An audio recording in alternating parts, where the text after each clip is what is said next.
नमस्ते सर्वांना, उज्ज्वला जर्नी या माझ्या छोट्याशा ब्लॉगमध्ये माझ्या यूट्यूब फॅमिलीचं मी स्वागत करते। आज आपण कांदा पोहे करणार आहोत।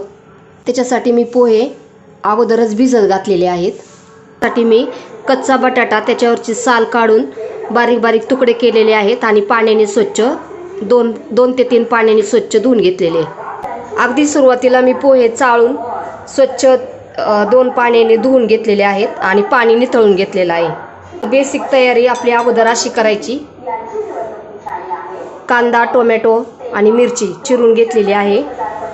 आता आपण पोहे बनवायला घेऊयात। कढई तापलेली आहे। आपण सुरुवातीला तेल टाकून घेतलेलं आहे।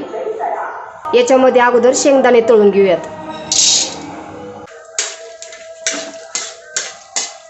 तेल तापलेलं असेल तर गॅस मंद करायचा, म्हणजे शेंगदाणे आतमधून चांगले तळतील। फक्त कलरच त्याचा पाहायचा नाही, तर आतमधून सुद्धा ते चांगले तळले गेले पाहिजेत। नाहीतर पोहे खाताना काय होतं, शेंगदाणे कच्चे लागतात पहा, मग ते छान तळले गेले।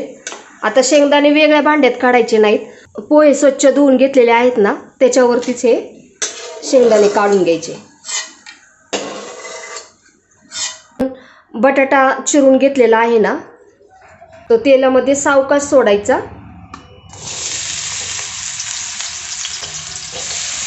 तुम्ही ज्यावेळेस उकडून बटाटा करता ना, त्याच्यापेक्षा हा असा बटाटा याच्यामध्ये टाकत जा। तेलामध्ये थोडासा फ्राय करून घ्यायचा की तो वाफेवरती शिजून घ्यायचा चांगला। 6 ते 7 मिनिट जातात याच्यामध्ये, पण पोहे एकदम चवदार सुद्धा लागतात पहा। त्याच्यावर जरा झाकण ठेवलं तरी पण चालेल।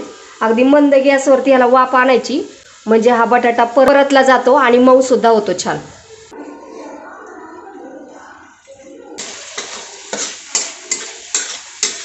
कापताना असे जाड काप करायचे नाहीत, पातळ काप करायचे, म्हणजे ते तेलावरती ना लगेच वाफलून होतात पहा। बटाटा 3 ते 4 मिनिट झाले, मस्त असा वाफलून घेतलेला आहे आपण। शेंगदाणे काढले। याच भांड्यात आपण बटाटा सुद्धा काढून घेऊयात। थोडंसं तेल टाकून घेते मी। तेल तापलं की याच्यामध्ये मोहरी टाकून घेऊयात। मोहरी तडतडली की याच्यामध्ये आपण जिरं घालून घेऊ। टाकून घेऊयात। कांदा आणि टोमॅटो लगेच टाकायचा नाही, कांदा थोडासा परतून घ्यायचा आणि त्याच्यानंतर मग आपण टोमॅटो टाकून घेणार आहोत। ते पोहे करताना एखादं जिन्नस नसेल ना, कोथिंबीर वगैरे, तरी सुद्धा चालते, पण ते व्यवस्थितच जर परतून वगैरे घेतलं ना, तर पोह्यांची टेस्ट अजूनही वाढते पहा। पोहे खायला खूप छान लागतात। आता मी फुल गॅसच केलेला आहे आणि त्याच्यावरती कांदा परतून घेत आहे। आणि कांदा अर्धवट हा परतला की त्याच्यामध्ये टोमॅटो,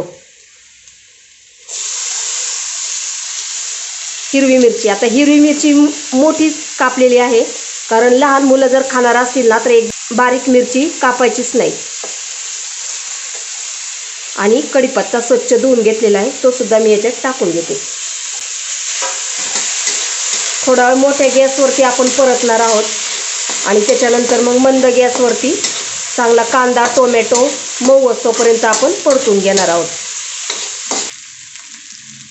एक पळीभर मी तेल टाकून घेतलेलं आहे।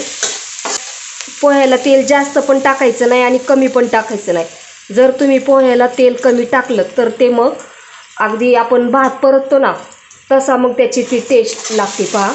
आणि जास्त पण नाही टाकायचं, अगदी मापातच सगळं जिन्नस परतून झाले पाहिजे त्याच्यात, असं तेल आपण टाकणार आहोत। आता हे परतत आले थोडंसं, गॅस एकदम मी मंद करून घेतलेला आहे आणि झाकण ठेवून घेऊयात।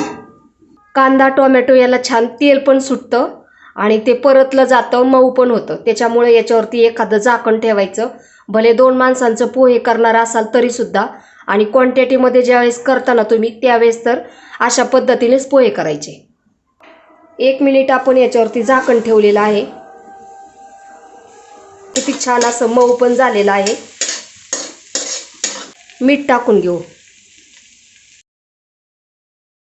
आणि याच्यामध्ये आपण आता हळद टाकून घेऊयात। हळद अशी छान त्याच्यात परतून घ्यायची, लगेच त्याच्यावरती पोहे टाकायचे नाहीत, त्याच्यामुळे पोह्यांना कलर ना खूप छान येतो। कोणाकोणाला घरी बनवलेले पोहे आवडत नाहीत, विकतचे आवडतात, त्यांचे हे प्रमाण असंच असतं। आणि ते काय करतात, तेलाचं प्रमाणही जरा थोडंसं आपल्या घरगुतीपेक्षा जास्त असतं, त्याच्यामुळे ते पोहे आहेत ना मऊ सुद्धा होतात आणि खायला टेस्टी लागतात. पहा, हळद आता याच्यामध्ये छान मिक्स झाली. आता कोथिंबीर हिरवीगार नसेल तरी सुद्धा पोहे चवीला छान लागतात. तर मी काय केलेलं आहे, माझ्याकडं जी वाळलेली कोथिंबीर होती ना ती मी याच्यात टाकून घेणार आहे. ते असं नाही की कोथिंबीर ताजीच पाहिजे, कढीपत्ता ताजाच पाहिजे मग आपले पोहे छान होतात, असं काहीच नाही. तर याच्यामध्ये आपण पोहे टाकून घेऊयात. हे टाकतानाच असे छान हाताने कुस्करून टाकायचे पोहे जरा.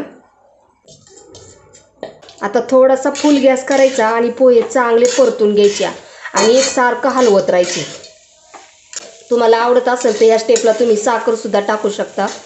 कोण ओलं खोबरं खोवून पण टाकतात, तर यावेळेस टाकायचं. लिंबू पिळून आवडत असेल तरी सुद्धा लिंबू ह्या स्टेपला टाकून द्यायचं.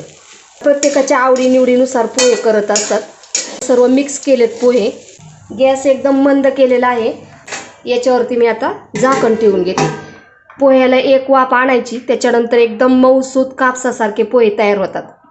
1 मिनिटभर आपण झाकण ठेवलेलं आहे. आता आपण याच्यावरचं झाकण काढू.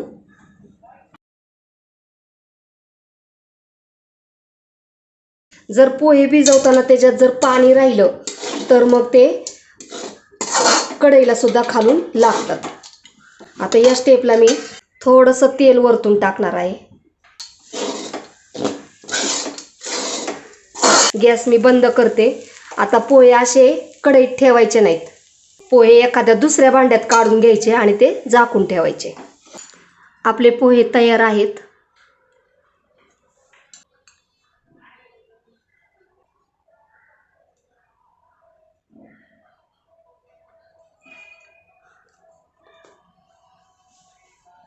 तुम्हाला माझा हा व्हिडिओ कसा वाटला?